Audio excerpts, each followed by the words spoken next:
Now, with this already being the craziest offseason in history, there's still plenty of trades taking place you didn't see coming. Now, definitely one of the more surprising moves making headlines over the last few weeks, the Spurs have actually been trying to figure out their future as well, and both DeMar, DeRozan, and LaMarcus Aldridge are being shopped around. It's been known the Spurs organization doesn't accept anything but competing for championships, and if something isn't working out, they're quick to make moves because Coach Popovich's greatness and time in the league is limited. With Kawhi Leonard being dealt away from the team, it was kind of a wake-up call that the Spurs could have been in the driver's seat to secure a ring if he wasn't traded, as he carried Toronto to the finals to secure it in his very first year there. Nevertheless, DeRozan has proven to be a star himself in the league today, and in his first year with San Antonio, he put up 21 points, 6 rebounds, and 6 assists per game last season after being traded there in that Kawhi deal. But with that being said, many teams have quickly gotten themselves in the mix to acquire DeMar ever since news got out that the Spurs were looking to mix things up towards their future. And according to sources, teams like the Pistons, Magic, and Bulls have been in touch with San Antonio, but the most intriguing offer on the table is actually from the Blazers, which could actually pair up DeMar with Damian Lillard and CJ McCollum, as well as bringing LaMarcus back to Portland, where he was a dominant big man there a few years ago. But the Blazers recently acquired Hassan Whiteside earlier in this offseason, and that's actually been an intriguing part of this deal being offered up to the Spurs. In the proposed trade, the Spurs would get Whiteside, Kent Bazemore, and future first-round draft picks in the years 2020, 2022, and 2024 in exchange for DeRozan and Aldridge heading to Portland. Now, the Blazers are heavily interested in making deals surrounding their star backcourt of Lillard and McCollum because of those two showing their loyalty throughout their entire careers there. And with Dame constantly saying he wants to build a championship team there, they feel they're only a piece or two away from competing in the West. And of course, in last year's playoffs, the team made it all the way to the Western Conference Finals, so acquiring two players of all-star caliber would not only drastically up their chances, but also create even more fear around the league, as so many teams have already leveled up with huge deals taking place in recent weeks. But last year, Damian Lillard put up 26 points, 4 rebounds, and 7 assists per game. CJ McCollum averaged 21 points, 4 rebounds, and 3 assists per game, and even LaMarcus brought in 21 points, 9 rebounds, and 2 assists per game himself. So combining all of that with DeRozan, like we talked about earlier, could be one of the most dominant starting lineups in the league next season, as they're all 20-point per game players on average, but can also go off for 30 or 40 points on any given night when they're feeling it, like they've shown in the past.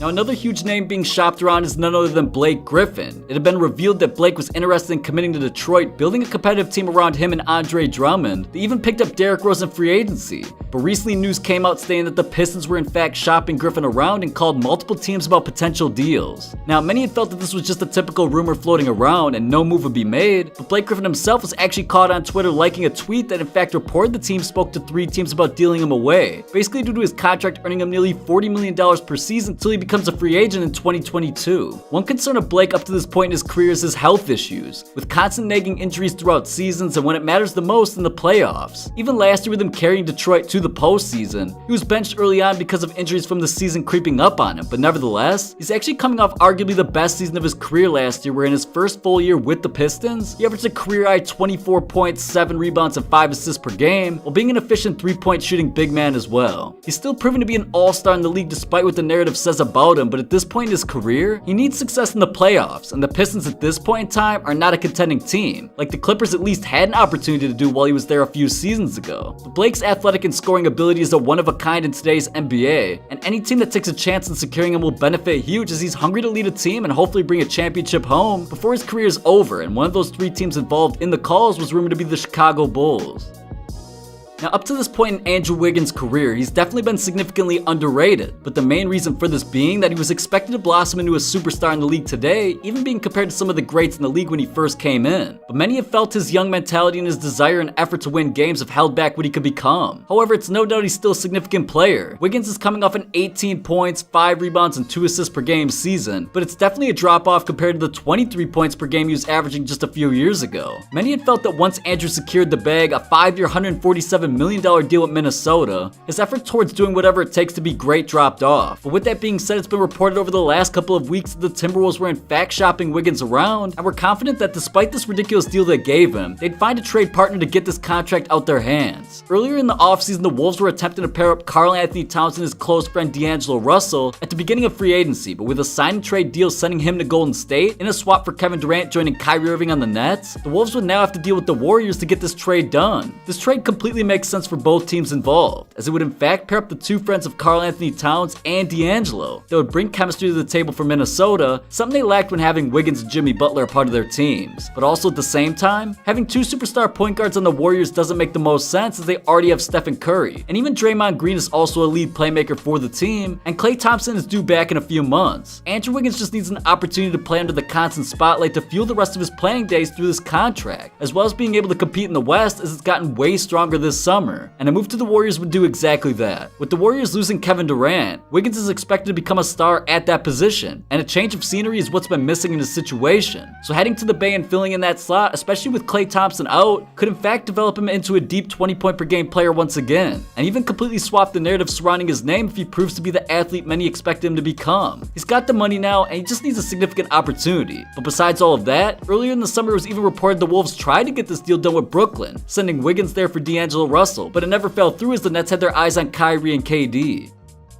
Now, over the last couple of seasons, the Washington Wizards have dealt with plenty of rumors surrounding their team, with John Wall being their franchise centerpiece and Bradley Beal being their star shooter quickly on the rise to superstar status. They've shown great potential playing alongside one another. But with that being said, both of them have been in talks over the past year to be dealt away together in order to go into a rebuild mode, as the team showed no progression where it matters the most in the NBA playoffs. Now, we recently got word that Bradley Beal doesn't plan on signing a contract extension with the team, which means he's looking forward to becoming eligible for the 2021 free agency. The Wizards are in fact in a difficult situation, mainly because they didn't attract any marquee free agents this summer, and they still have John Wall's ridiculous contract under their control that's worth 4 years $171 million, earning nearly $40 million per season, and he missed a large portion of last year while being expected to miss the majority if not all of next season as well, after he suffered multiple devastating injuries. But nevertheless, he's still an elite point guard and one of the best playmakers in the league at that, putting up nearly 21 points, 9 assists, and 4 rebounds per game last season, and is constantly expected to put up relatively similar numbers year after year as an established all-star in the league already. Now, with many teams continuing to show interest in Bradley Beal, the Wizards have been hesitant on making a move sending him elsewhere because of the potential that he brings to the table, as well as being their main asset while John Wall's been out. With Beal constantly improving his all-around game year after year, he's quickly blossoming into a superstar moving into the prime seasons of his career, and last year being Washington's main option, he had the best numbers of his entire career while carrying them and averaged over 25 points, 5 rebounds, and 5 assists per game. All career highs for him, and he even stepped it up defensively as well, having the highest blocks and steals per game of his career as well. The John Wall injuries last season seemed to be a blessing in disguise, as with Bradley becoming the main option of the team, he stepped it up to never before seen levels, and with many other teams taking notice, they've been trying to acquire him since the trade deadline back in February, and of course all summer long. The Wizards have been hesitant on moving Beal, but have made it clear in order for them to give up this key piece of their organization, it not only has to be the right trade, but also a package deal of both superstars. So it gets rid of their obligation to pay over $170 million worth of Wall's contract that would significantly hold back their rebuild process. The Miami Heat have been very eager to acquire an established superstar or two outside of free agency this year, with them already signing shooting guard Jimmy Butler, who is a walking 20 points, 5 rebounds, and 5 assists per game player when he's a main option of a team. The Heat know that in the Eastern Conference they're already a playoff contender for next year's season because of this, but they need more star talent with not only potential but experience on top of that. The Heat have been leaders in the sweepstakes to get Bradley Beal, and they're even one of the teams willing to take on John Wall's Supermax contract to make this deal take place. The Heat had their eyes on the situation all summer long, but it's been swept over with so many other huge deals taking place. But Miami is fiercely trying to become a championship contender once again, and getting these two stars of Wall and Beal alongside Butler would do just that, and take them to a top seed in the East, which is exactly why they're so willing to pay John Wall his money along with Beal, who's eligible for a 4-year $168 million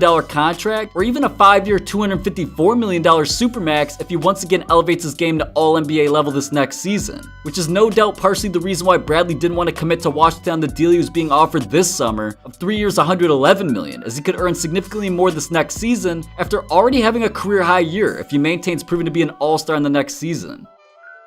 Now, huge moves definitely came to the Celtics this offseason, but it was honestly expected to happen this way all year long. With Kyrie Irving's anticipated free agency, he immediately left Boston to commit to Brooklyn and pair up with KD. But the Celtics honestly didn't take a huge hit from this, as they brought in another superstar point guard coming off his career best year of Kemba Walker. But pairing him alongside their potential stars of Jason Tatum and Jaylen Brown has elevated hopes of the team's success this next season. But one piece that many have been questioning for quite some time now is Gordon Hayward. With him having one of the most controversial contracts in the league at this point in time. Ever since he headed to Boston in the summer a few years back, he's never been able to blossom into the player he once was playing in Utah. Obviously, Hayward has been dealing with coming off an injury he suffered in his very first regular season game with the Celtics, but the chemistry of the team and trying to fit him in the right spot of the rotation has raised concern, as he hasn't been able to do what's needed no matter if he was starting or coming off the bench. Last season, Gordon put up 11 points, 4 rebounds, and 3 assists per game while attempting to do whatever it takes, playing 72 games but coming off the bench in 54 of those. But with that being said, it's nothing compared to the 22 points per game he was putting up while playing with the Jazz when he first signed his 4-year $128 million